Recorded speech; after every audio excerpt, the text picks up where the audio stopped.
नहीं, वक्त पूरा हुआ और रूह को जिस्म से निकाल दिया।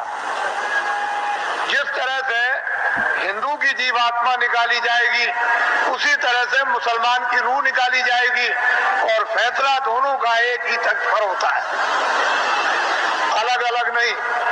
वहां न कोई हिंदू है न वहां कोई मुसलमान। वहां तो जो भी तुमने अच्छे और बुरे जो काम किए वो वहां पर हैं और उसी का इंसाफ हो जाएगा। वहां किसी शहादत और गवाही की जरूरत नहीं।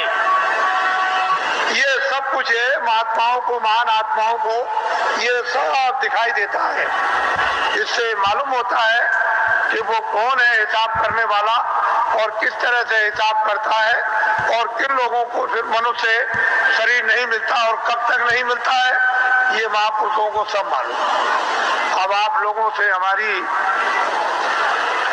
ये विनय और प्रार्थना है कि अब आप लोग अपना उम्र का जो थोड़ा बहुत बचा हुआ हिस्सा है, कुछ तो आप खेती दुकान दफ्तर में लगा दो, कुछ बच्चों की सेवा में लगा दो, कुछ मान सम्मान में लगा दो, कुछ सोने में। थोड़ा सा समय बचाओ इसी मनुष्य मंदिर में, जिस्मानी मस्जिद में, तो सच्चे खुदा की रूह से इबादत हो जाए और सच्चे भगवान का जीवात्मा से भजन हो जाए। तो ये जीवात्मा उस नूर को, यानी वो रूह नूर को वो पाले, यानी जीवात्मा उस प्रकाश को प्राप्त कर ले जो इसकी जान है, जिसके बगैर ये बेखबर और अकेली बियाबान अंधकार जंगल में ये मारी मारी फिरती है, उसका कोई सहारा देखभाल करने वाला नहीं। इतना काम तुम करोगे बचा हुआ थोड़ा समय।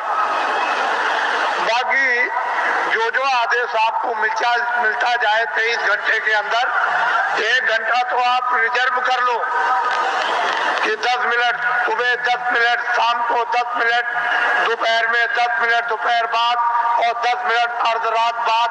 इस तरह से 1 घंटा तो रिजर्व कर लो, बचा करके रख लो और 23 घंटे के लिए जितना जितना आदेश मिले, दफ्तर के लिए, दुकान के लिए और खेतों के लिए और बच्चों की सेवा के लिए, आए गए मेहमान के लिए और सोने के लिए और स्नान करने के लिए, अस्पताल में जाने के लिए, जितना आपको आदेश मिल जाए वो तो आप इसकी हिफाजत कर लो। इसमें बैठी जीवात्मा, उसकी भी हिफाजत कर लो। दोनों काम आपके लिए सुलभ हो जाए, ये भी ठीक और जीवात्मा भी तुम्हारी जाग जाए। लेकिन इसी से जगेगी जब ये ठीक रहेगा, निरोगी रहेगा और स्वच्छ रहेगा और साफ रहेगा और पाक रहेगा, तो फिर जीवात्मा भी साफ हो जाएगी और निरोगी हो जाएगी। नहीं ये रोगी तो वो भी रोगी, ये गंदा तो वो भी गंदी, मन गंदा, बुद्धि गंदी, आंख गंदे, चित्त गंदा, तो जीवात्मा और अंतःकरण भी गंदा। तो फिर बीमारी कैसे जाएगी, ये रोग और कोड़ कैसे जाएगा? तो इसलिए आप थोड़ा रिजर्व करो अपने समय। फिर थोड़े ही समय के बाद जब नशा उतरने लगेगा तो अफीम का नशा कुछ नहीं, शराब का कुछ भी नशा नहीं। ये वो नशा है कि एक बार पी लो तो फिर कभी चढ़ी उतरती नहीं है। मेरे बाद बहुत से लोग आते हैं और बड़े बड़े प्रलोभन दिए कि चलो आप ही को प्रधानमंत्री बना देंगे। अरे मैंने कि चलो, तुम एक प्रधानमंत्री नहीं, लाखों और करोड़ों, उसकी भी जरूरत नहीं है, वो तो कूड़ा कचरा है। प्रधानमंत्री का स्थान कूड़ा कचरा बदबूदार है, ये सब तुम्हारा कोई असर लगने वाला नहीं है। इसको छोड़ दो, धन और दौलत ये सब छाया है, ये वक्त से ये सब अलग थलग, और ये भी छाया, ये मैल है। देखते देखते मिट्टी में, वायु का वायु में, अग्नि का अग्नि में और आकाश का आकाश में, ये सब का सब जल का जल में मिल जाएगा और कुछ भी पता नहीं चलेगा कि ये कहाँ चले गए।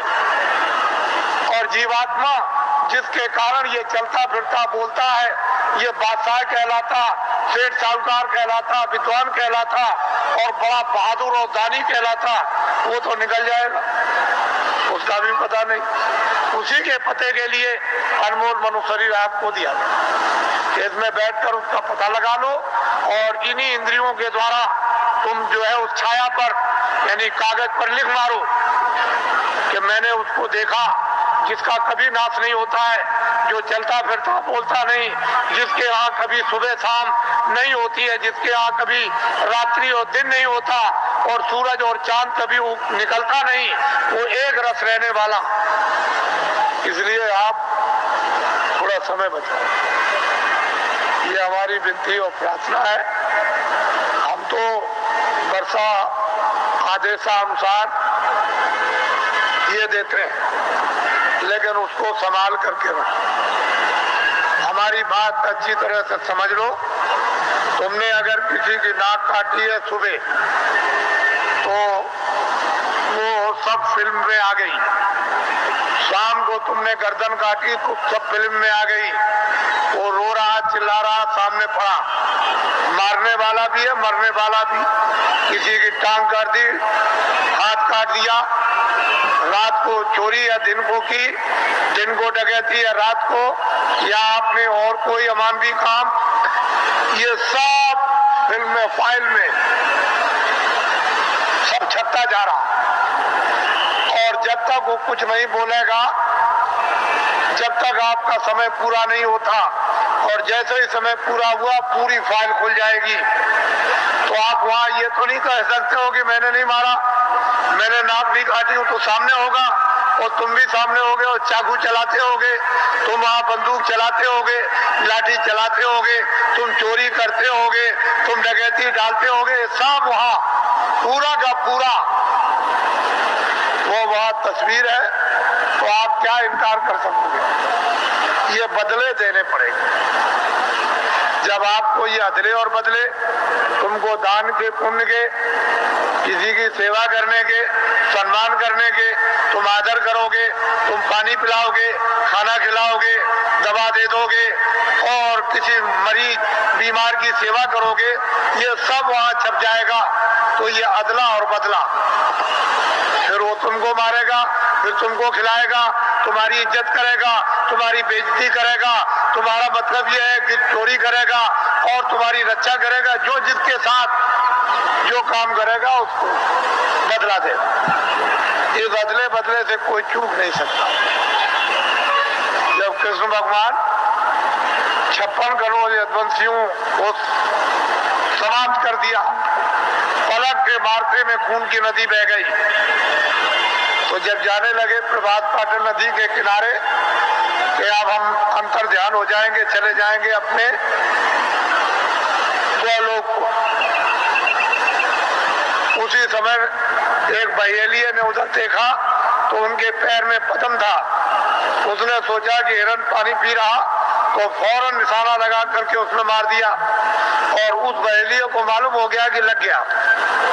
वो फौरन दौड़ करके आया तो देखा कि वहां कृष्ण भगवान बैठ करा रहे हैं,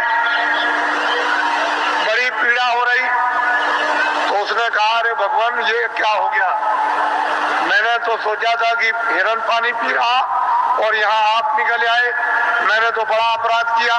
कह लगे भाई तुमने कुछ नहीं किया, मैंने रामा अवतार में पेड़ की ओट में होकर के हमने बाली को मारा था और बाली बहेलिया बना।